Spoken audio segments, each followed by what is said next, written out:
Before I begin, I want you to look at these 5 people behind me and think of Lydia Justice Edwards. And I think we should pay homage to a number of years, I'm not going to count, where these people were invested in fixing potholes and not politicians. Well.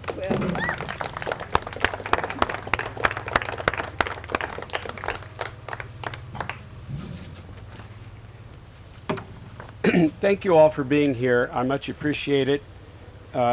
Terry Pickens-Manweiler is here. She's running for Lieutenant Governor. Hi, Terry. Thank you for coming. My wife and family are here. They're over here. When I began this, I had to ask their permission. And my wife... Smart man. Yes. I have a peaceful home. Linda said, if you stick to your values, go ahead. I told her that I'm a newly minted politician. I've been married for you for 30 years, so I'll be home for supper. Don't worry about it. Again, thank you all for being here. There is not much bipartisanship.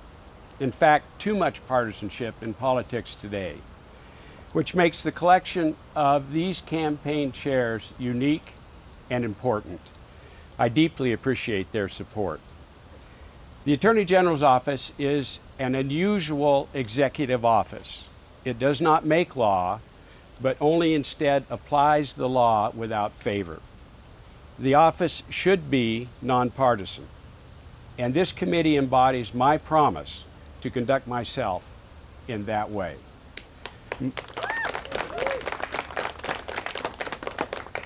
My promise is to work to solve troubles without focus on party, factions, or cultural wars. My opponent promises to pick fights with Idahoans and the federal government.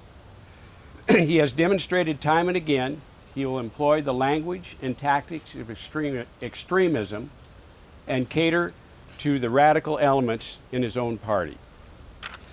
It is a testament to the character of former Republican Secretary of State Ben Ysura and former Republican State Treasurer Lydia Justice Edwards that they have endorsed my campaign when they should know and do know that they'll most probably be attacked by my opponent, as has been former Supreme Court Justice and Attorney General Jim Jones.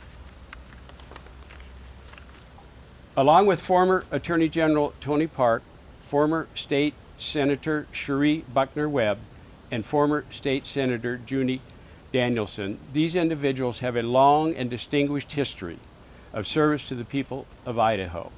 They're not standing up here today out of partisanship, obviously, but because they care about a competent Attorney General and they worry the other candidate in this race will do real and lasting damage to the office.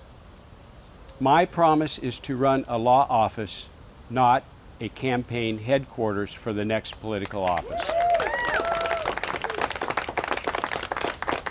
If my opponent were truly interested in serving as Attorney General and not putting his foot on the next rung of the political ladder, he would disavow his further political ambitions.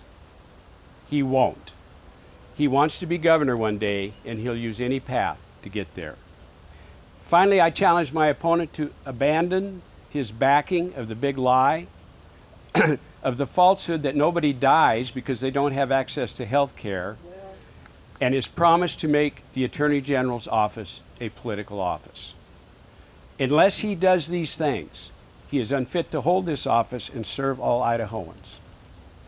So I say to the many thousands of Idahoans, Republicans, Independents, Democrats, Conservatives, Moderates, Liberals, all who I believe want competence and nonpartisanship in the Attorney General's office, if you support the rule of law, support this campaign, invest in this campaign, vote, go to arkoosh4ag.com and join us. Thank you. Yeah.